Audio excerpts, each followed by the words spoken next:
విధేయత లోపము, పాప ప్రవేశము. ఆదాము జీవితము తపస్కాలానికి ఆత్మ పరిశీలన. పితా పుత్ర పవిత్రాత్మ నామమున ఆమెన్. ప్రియ సహోదరులారా, ఆదాము గురించి మనము ఆదికాండము 2వ అధ్యాయము 3వ అధ్యాయంలో చదువుతూ ఉన్నాము. దేవుడు తన స్వరూపంలో మనిషిని సృష్టించాడు. భూమి ధూళి నుండి ఆదామును రూపొందించి తన శ్వాసను అతలో ఊదాడు. ఎంత గొప్ప గౌరవం! మనిషి కేవలం సృష్టి కాదు, దేవుని స్వరూపం. ఆదాము కృపలో ప్రారంభమైన జీవితము మొదటి అంశము. ఆదాము ఏదెను తోటలో దేవునితో సన్నిహితంగా జీవించాడు. పాపము రాకముందు అతని జీవితము శాంతి, పవిత్రత, ఆనందముతో నిండింది. దేవునితో నేరుగా సంభాషించే వరం అతనికి లభించింది. ఇది మన అసలు పిలుపు కూడా, దేవునితో సమాధానంలో జీవించటం. మరి 2వ అంశము విధేయత లోపము, పాప ప్రవేశం. దేవుడు ఇచ్చిన ఒకే ఒక ఆజ్ఞను ఆదాము హవ్వ అతిక్రమించారు. అవిధేయత వల్ల పాపం ప్రపంచంలోకి ప్రవేశించింది. పాపం వచ్చిన వెంటనే భయం వచ్చింది. దాచుకోవటం ప్రారంభమైంది. సంబంధాలు విరిగిపోయాయి. మరి తపస్కాలం మనకు ఇదే సత్యాన్ని గుర్తుకు చేస్తుంది. పాపం మనల్ని దేవుని నుండి దూరం చేస్తుంది. మన హృదయంలోని నిషిద్ధ ఫలం ఏమిటి? అహంకారం, స్వార్థం, అసూయ, ఈ యొక్క పాము లాంటివి. మరి 3వ అంశం తపస్సు కాలం తిరిగి ఏదేను వైపు నడవటం. ఆదాము తప్పు చేశాడు, కానీ దేవుడు అతన్ని పూర్తిగా విడిచిపెట్టలేదు. ఆయన శిక్షించినప్పటికీ రక్షణ వాగ్దానం ఇచ్చాడు. ఆదికాండం 3వ అధ్యాయం 15వ వచనం.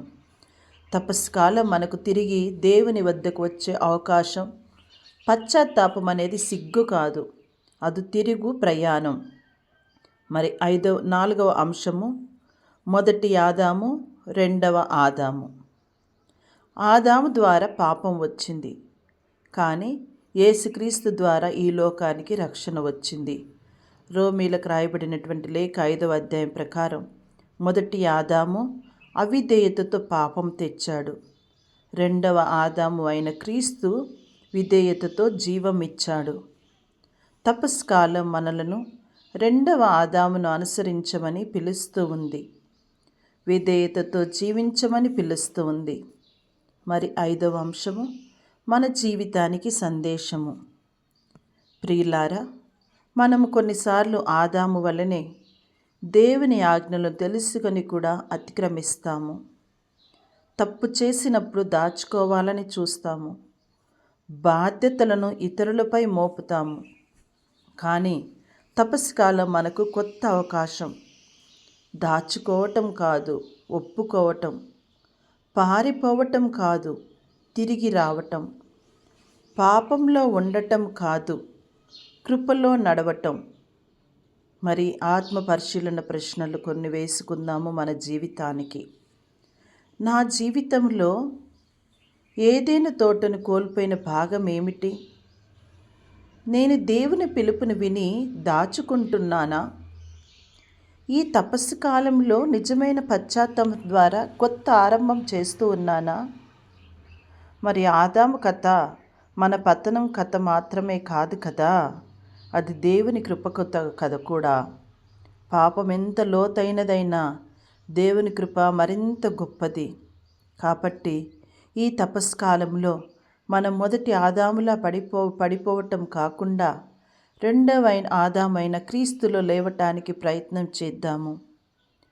మరి ఆదాము ఏదెను తోటలో దేవునితో నేరుగా మాట్లాడేవాడు. భయం లేదు, దాచుకోవటం లేదు, అపరాధ భావం లేదు. ఇది మన ఆత్మకు కూడా దేవుడు కోరుకున్న స్థితి, స్వచ్ఛమైన సంబంధం. కానీ పాపం ఆ స్నేహాన్ని విరిచింది. తపస్కాలం మనల్ని అడుగుతూ ఉంది, నీకు దేవునితో ఆ మొదటి ప్రేమ ఇంకా ఉందా? ప్రియ సహోదరులారా, ఆదాము పాపం చేసిన వెంటనే అతడు దాచుకున్నాడు. దేవుడు అడిగాడు, నీవెక్కడ ఉన్నావు అని. ఈరోజు ప్రశ్న మనకు వినిపిస్తుంది. తపస్కాలం అనేది దేవుని ప్రశ్నకు సమాధానం చెప్పే కాలం. నేను ఎక్కడ ఉన్నాను, దేవునికి ఎంత దూరం వెళ్ళాను, నా హృదయం ఎక్కడ దాచుకుంది. మరి ఇది శాపం కాదు, శుద్ధి పొందుకొనుటకు మరి అవకాశం. పాపం వల్ల ఆదాము తోటను కోల్పోయాడు. కష్టపడి పని చేయాల్సి వచ్చింది.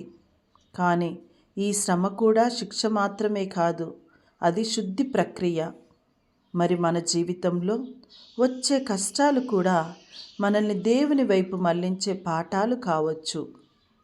లెంటులో ఉపవాసం, త్యాగం, ప్రార్థన ఇవన్నీ మనలోని పాత ఆదామును తగ్గించి కొత్త మనిషిని వెలికి తీసే సాధనాలు.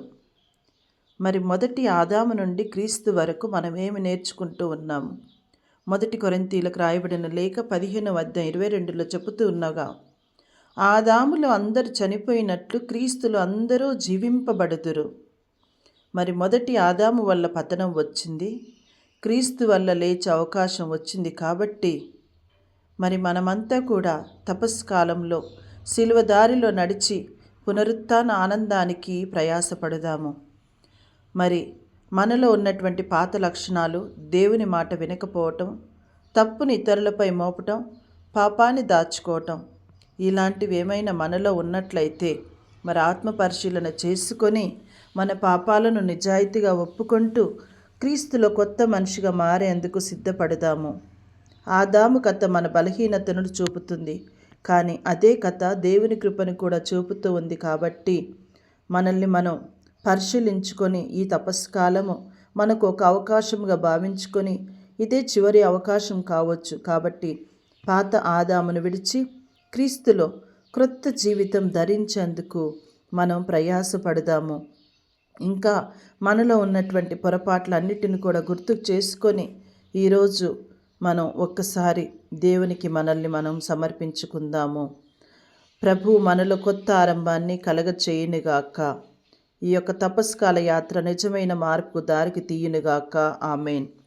పితా, పుత్ర, పవిత్రాత్మ నామమున ఆమెన్.